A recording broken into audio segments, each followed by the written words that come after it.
Hello，大家好，我是 Jackie。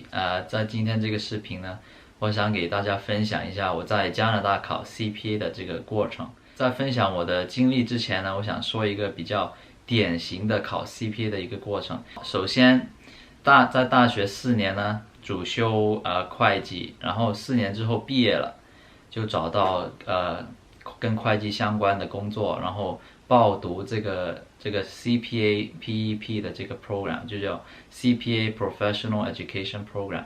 然后在这个 PEP 课程里面呢，你要读大概2年，里头有不同的单元好像一共有6个单元。当你通过了这6个单元呢，就可以到最终的这个 CFE Common Final Exam 考最后的这个考试。当你通过了这个考试呢，再加上你积累了30个月的跟会计相关的工作经验，你就可以拿到 CPA 的这个证书。好，然后这个就是一个比较典型的这个过程。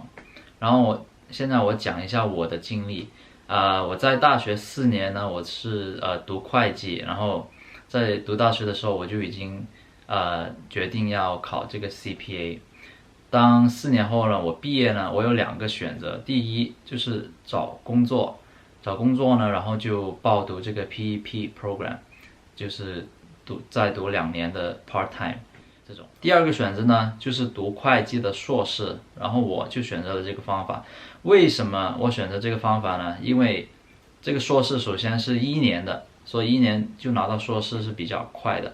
然后毕业之后呢，我可以跳过在 PEP program 里面不是有6个单元吗？我就可以跳过4个，就前面4个我都不用去学习，就通过后面2个叫 Capstone 1和 Capstone 2这2个单元，我就可以直接去考这个 Common Final Exam， 也就是最后的这个考试。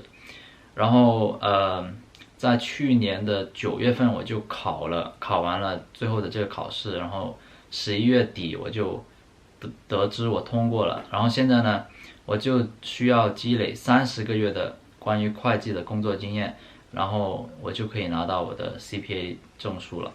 好，以上就是我考 CPA 的这个过程。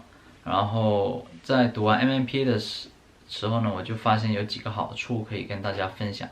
一就是它比较有效率，就是1年之后呢，我就可以直接去考 CPA 的最终的这个考试。2呢，就是1年我就可以拿到硕士学位了。然后3就是这1年学习的时间呢，有4个月是用来实习的。所以说这4个月呢，如果你在会计师事务所里面实习的话呢，就可以放在这30个月的要求里头。所以说等你毕业之后呢，你就只需要积累26个月的这个经验就可以拿到 CPA 了。然后除了我读的这个 MMPA program 之外呢，也有别的学校会 offer 相同的这种 program， 就是直接让你去到 CPA 的最后一步考试。就比如说滑铁卢的 Master of Accounting， 或者多伦多大学 Downtown 有个 Graduate Diploma， 它呢就是只需要读好像3到4个月呢，你就可以通过前4个单元，就是跟 MMPA 一样，但就是它没有实习，也没有硕士学位。所以就看大家最终的目的想得到什么了。好，现在呢大概的我都说完了，现在我想给大家细说一下 CPA 比较重要的最后2个单元以及最后的考试。然后呢，首先就是 Capstone 1， 就4个单元都通过了之后呢，第5个单元就是 Capstone 1。然后我把信息呢都写在了手机上，因为我怕在说的时候忘了。好，首先呢，在 Capstone 1里面，你会被分配到一个小组呢有4到6个人吧。然后 CPA 呢会给你们一份 case， 然后你最后呢要做一份很长的报告，然后和一个演讲 presentation。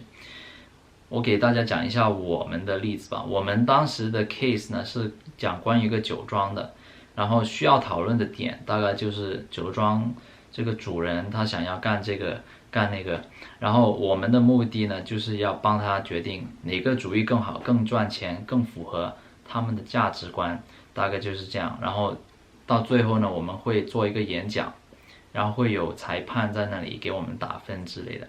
好，现在通过了 Capstone One 呢，就到下一步 Capstone Two。Capstone Two 呢比较简单，为什么呢？因为它没有考试，它也没有演讲，它其实就是帮你准备最后的考试。好，现在我读一下稿子，就是 Capstone Two 呢是一个 workshop， 就是从7月份开始一直到9月初，因为9月中就是最后的考试了。CPA 呢在 Capstone Two 里面会提供CP 的复习资料，就是之前用过的 case， 然后呢，学生们就会每一周都会得到新的 case， 然后他们就会写。比如说去年呢，我会写大概5到10个 case， 每周这样说，然后呢，我就会看 CPA 提供的资料，看一下他们的判分标准，然后呢，就可以调整一下我自己的答题方式。然后就是这样，一直到写到9月初，当你写完所有的 case 呢 ，Capstone 2也就结束。好，现在呢讲到最后一步了，就是考 CFE Common Final Exam。这个考试呢分3天考，然后会在每个大城市呢都会有一个非常大的考场。我在密西沙加，所以就在那个机场附近。然后呢，去年的考试呢就是9月12号、13到14号。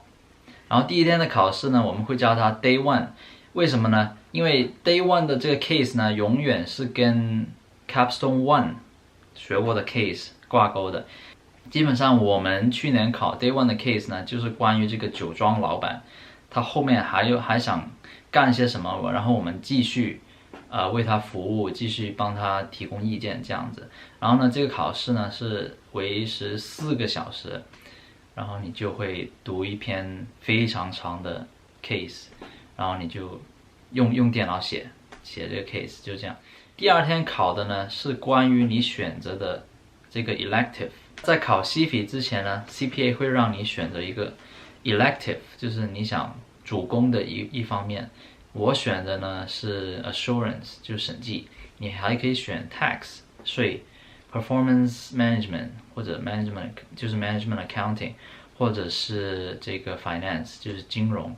然后我选的审计嘛，所以我第二天考的呢，他们问的问题呢都是关于审计的，就是你要写一个很长的 case， 然后考点都是关于 Assurance 的。然后呢，我在写这个 case 的时候，我是扮演一个审计的人，然后 case 里面会出现各种问题，让学生去找出来，然后去解决。总时长呢是5个小时。第3天呢，时间是非常紧迫的，你会用4个小时的时间来写3到4个小的 case。为什么我说时间紧迫呢？因为虽然说这些 case 比较短，但是他们信息量是非常大的，所以说一般来说这3到4个 case 呢，你是不可能100%写得完的。所以你要在这4个小时里头分配好你的时间，然后尽量把它们都写得比较好，就是对吧？比较好。好，现在我给大家总结一下我考试的这个经验吧。我呢是从7月中就开始复习，然后呢，我现在强烈建议，如果你们要考 CFE 的话呢，7月啊、8月啊到9月初啊，或者7月中开始吧。都不要去上班，就是请假或者怎么样，因为其实很多 accounting firm 会计师事务所呢，他们都会给考 CFE 的这些学生呢，去大概1个月啊、1个半月的时间去用来复习，因为你们是真的非常需要这段时间的。然后呢，你们呢就是周1到周59点到5点这段时间呢，就用来复习，然后其余的时间呢都用来去relax， 就是周6啊、周天啊都可以出去看电影啊、玩啊什么的，尽量放松一下自己的脑子。为什么我说就是你天天都要复习9点到5点，然后还要有适当的时间去放松你的大脑呢？因为 CFE 它考的并不是书面的这些概念，它考的是答题的方式。而答题的方式怎么来呢？就是你每天都要写一份 case， 或者甚至2份。然后呢，写完呢，你还要看一下CPA 发给你的答案，以及他们怎么去判分的这种标准。因为我举一个例子，就去年我复习的时候有一个 case，他问了这些问题，然后我答的其实都是对的，但是我写题的这个方式不对，那就是我自己给算分的时候，我就给了自己0分。为什么？因为它的判分标准我一个都没有达到，但是其实我就是论知识点来说我是对的，所以说即使知识点你都知道了，一本 textbook 都在你脑子里头了，但是你答题的方式用错了，你还是拿不到这个分，你还是过不了 CP。所以说每天都要写 case， 这是很重要的。好，以上呢就是我这个录的乱七八糟的视频了，希望对大家有用。然后录视频呢是真的非常困难的，所以说如果你们还有什么问题呢，你们可以在下面留言，就是有空的话呢，我就会看一下回答一下。对，就是这样。那我们就下支视频再见吧，拜拜。你还录下支视频呢？哎，等一下，我忘说了一件事情，就是我在准备考 CP 的这个过程当中呢，我也报过了一些课外班。